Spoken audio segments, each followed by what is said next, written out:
Roman Egorov, Ruhun Aynası. Bölüm 3. Aynadakı ışık. Başqalarında hayranlıq duyduqlarımız. Alt bölüm 7. Kəşfedilməmiş yetenekler. Bu niteliklərə neden tapıyoruz? Kaderin en sinsi zulmü bizi farkında olmadan sahip olduğumuz niteliklere sahip olanlara aşık olmaya zorlamaktır. Başkalarında yalnızca kendimizde bulabileceğimiz şeyleri arar ve buna sevgi deriz. İnsan doğasının şaşırtıcı bir özelliği vardır. Yalnızca iç deneyimimizle bir şekilde yankılanan şeyleri fark edip takdir edebiliriz. Zalim bir insan nezaketi göz ardı eder veya onu zayıflık olarak algılar. İlkel bir zihin inceliği göz ardı eder veya onu zübbelik olarak görür.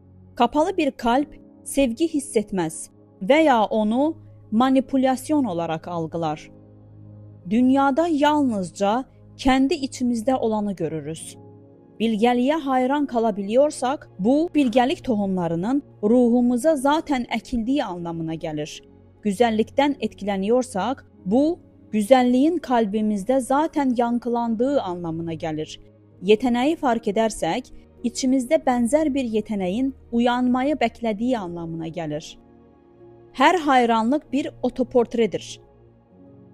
Her çok yetenekli ifadesi bir tanımadır. Ben de bu yeteneğe sahibim demektir. Her çok bilge ifadesi bir keşiftir. Ben de böyle bir bilgeliğe sahibim demektir. Her ne kadar da güçlü ifadesi bir anlayıştır. Ben de güçlü olabilirim demektir. Peki neden bu nitelikleri kendimizde doğrudan görmüyoruz? Yeteneklerimizi fark etmek için neden dış aynalara ihtiyacımız var? Cevap, insan zihninin en sinsi tuzaklarından birinde yatıyor. Özgüven eksikliği. Çocukluğumuzdan beri mütevazı olmamız öğretilir. Övünme, gösteriş yapma, kendini fazla beğenme. Belki de bu öğretiler iyi niyetliydi. Bizi gurur veya kibirden korumak içindi.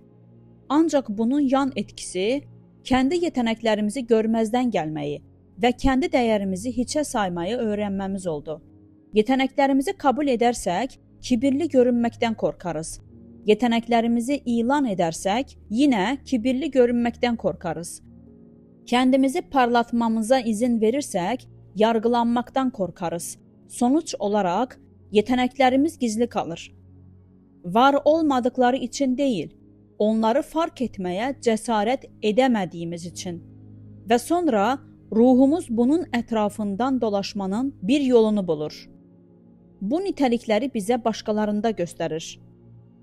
Böylece onları görebilir, takdir edebilir ve belki de kendimizde kabul etmeye cesaret edebiliriz.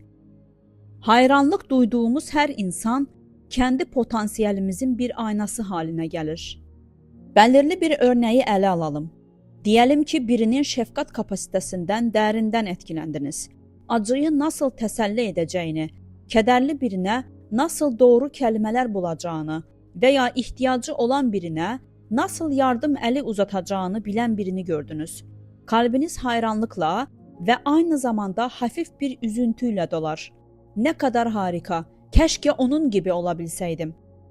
Ama eğer şefkati fark edip takdir ediyorsanız, o zaman zaten içinizde vardır. Belki de uygunsunuz. Veya bir zayıflık işareti olarak görerek kendinize gösterme izni vermiyorsunuz. Belki de yapışkan veya duygusal olarak görünmekten korkuyorsunuz. Belki de bu kadar derin bir duyguya sahip olabileceğinize inanmıyorsunuz. Başkasının şefkatine olan hayranlığınız ruhunuzun bir haykırışıdır. Ben de istiyorum ve böyle sevebilirim. Bu, savunma mekanizmalarının katmanları altına gömmüş olabileceğiniz kendi şefkat kapasitenizin bir hatırlatıcısıdır. Bu kişi hayatınıza eksiklerinizi göstermek için değil, zaten sahip olduklarınızı hatırlatmak için girdi. Veya başka bir örnek. birinin yaratıcı özgürlüyünə kapıldınız. Eleştiriden korkmadan və çalışmaların dəyərindən şübhə etmədən kolaylıqla və nəşə ilə yaratan bir sanatçı, müzisyen və ya yazar görüyorsunuz. İçinizdə kəskin bir özlem uyanıyor. Kendimi bu kadar özgürce ifade etmeyi ne kadar da özlüyorum diyorsunuz.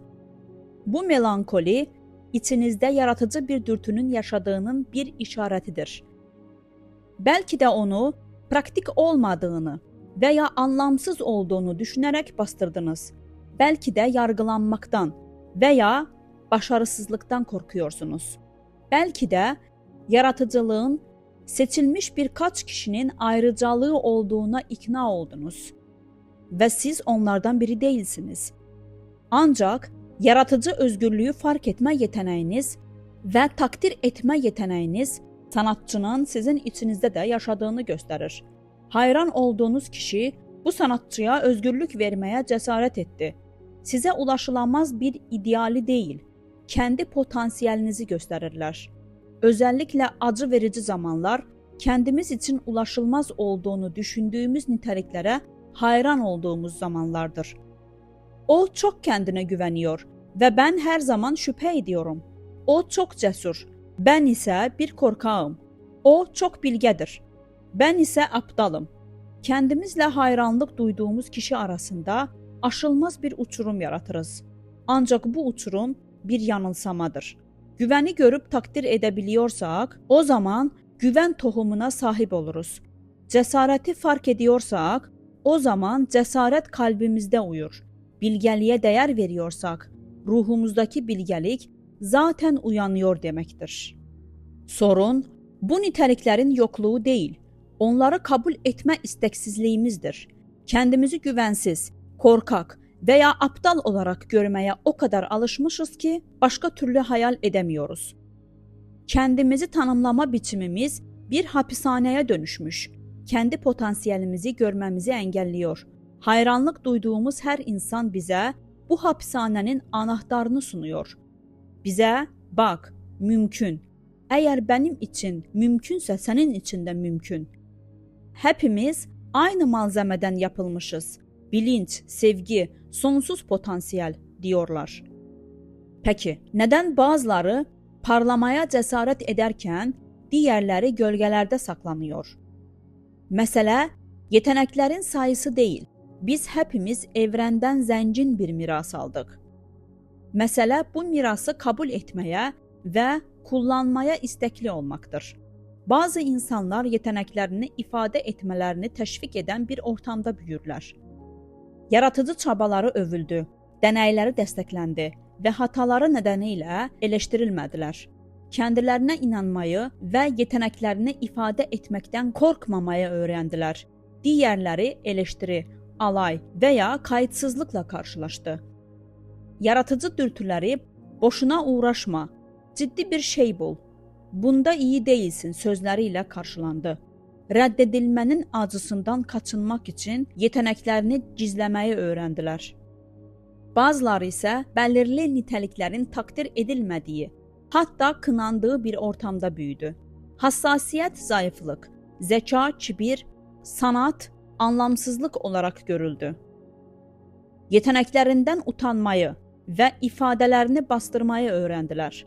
Ama çocukluk bitti. Artık yeteneklerimizle nasıl ilişki kurabileceğimizi seçebiliriz. Kendimizi başkalarının yargılarından kurtarabilir ve içimizdekileri takdir etmeye başlayabiliriz. Başkalarından izin beklemeyi bırakıp kendimize izin verebiliriz. Hayranlık duyduğumuz her insan bize böyle bir izin verir. Bu yeteneği ifade etmenin ne kadar güzel olduğuna bakın. Bana ve başkalarına verdiği neşeye bakın. Kendiniz olmaktan korkmadığınızda neler mümkün olabilir derler. Yansıtılan yetenekleri geri kazanma süreci dürüst bir itirafla başlar. Evet, bu özelliğe sahibim. Evet, bunu da başarabilirim. Evet, bu yeteneğe sahibim. Bu, kendini kandırmak veya boş hayaller kurmak değildir. Bu, adaletin yeniden tesis edilmesidir. Her zaman var olan ama fark edilmeyen bir şeyin kabul edilmesidir. Bir sonraki adım kəşfdir. Bu özəllik həyatınızda nerede kendini gösteriyor? Belki daha mütevazı bir biçimde, belki farklı bir alanda, belki de sadece ara sıra ama zaten oradadırlar. Bilgelik arkadaşlara tavsiye verme yeteneğinde ortaya çıkabilir. Yaratıcılık bir evi güzelce dekore etme yeteneğinde ortaya çıkabilir. Cesaret yakınlarınızı koruma isteğidir. Üçüncü adım ise denemedir. Bu niteliğin tam olarak ortaya çıkmasına izin verirseniz ne olur? Sonuç hakkında endişelenmeden yazmayı, çizmeyi, şarkı söylemeyi denerseniz ne olur? Fikrinizi ifade etmeye, bir fikir paylaşmaya, bir çözüm önermeye cesaret ederseniz ne olur? Kendinize bilge, güzel, yetenekli olma izni verirseniz ne olur? Bu aşamada genellikle iç eleştirmen uyanır. Kendinizi sanatçı olarak mı görüyorsunuz? Eğitiminiz yok, deneyiminiz yok, yeteneğiniz yok. Bu değişimlerden korkan ve sizi alışılmış sınırlar içinde tutmaya çalışan eski programların sesidir. Şunu unutmamak önemlidir.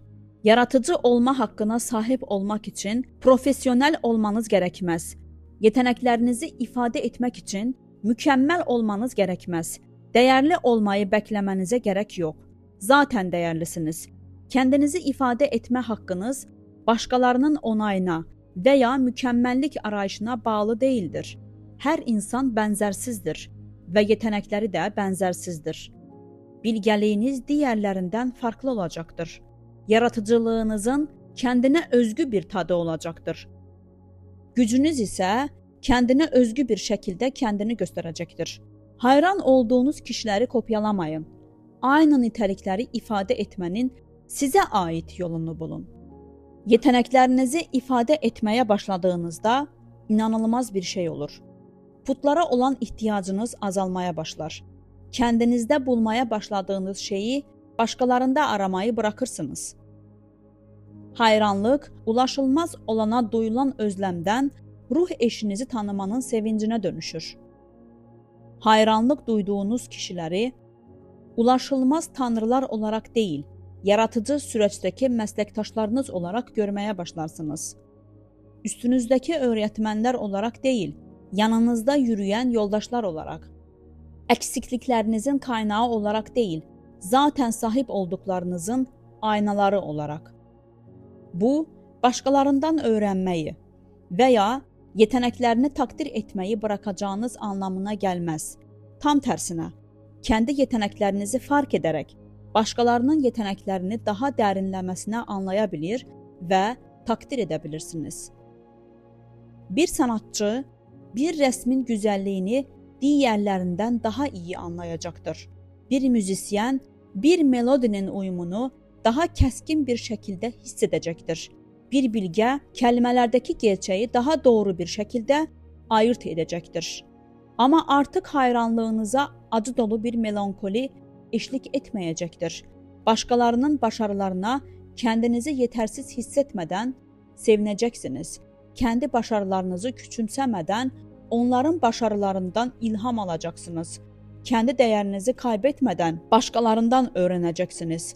Kaybedilen yeteneklerinizi geri kazanmak sadece kişisel bir iyileşme değil, aynı zamanda dünyaya bir armağandır.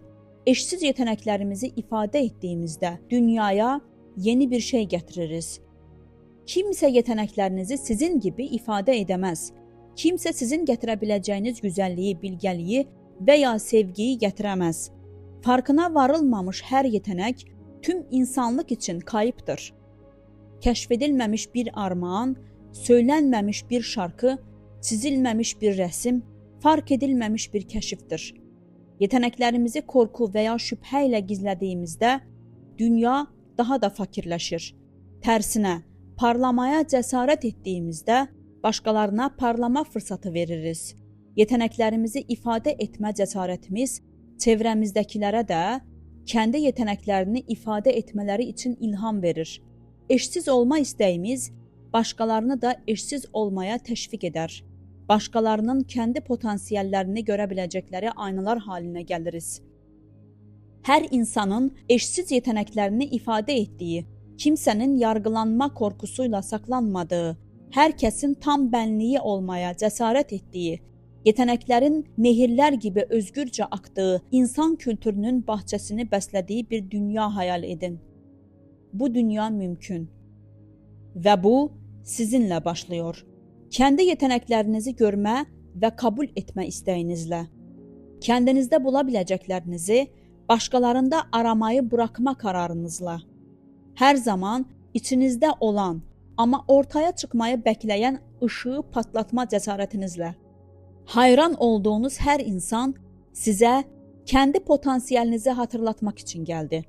Başkalarında çekici bulduğunuz her özellik, ruhunuzun aynasını kendinizde geliştirmeniz için bir çağrıdır.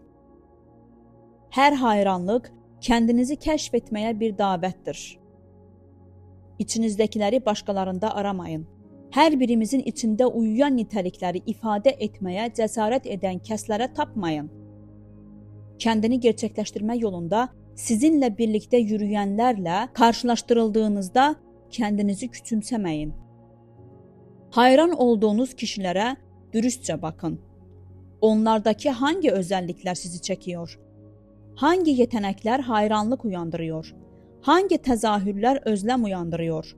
Tüm bunlar keşfedilmemiş yeteneklerinize işaret ediyor. Yeteneklerinizi yansıtmaktan çıkarıp eve, kendi hayatınıza getirmenin zamanı geldi. Başkalarının oyununa seyirci kalmayı bırakıp kendi oyununuzu oynamaya başlamanın zamanı geldi. Basit bir gerçeği fark etmenin zamanı geldi. Başkalarında görüp takdir ettiğiniz şeyler zaten içinizde mevcut. Kendi yeteneklerinizin harika dünyasına hoş geldiniz. Uzun zamandır sizi bekliyorlardı. Son. Değerli izleyicilerimiz, eğer bilgi faydalı olduysa beğenməyiniz ve paylaşmanız bizi sevindirir. Kanalın büyümesi ve daha çok insana ulaşması, daha çok insanın bilgilənməsinə ve aydınlanmasına sebep olur. Bizimle olduğunuz için teşekkürler.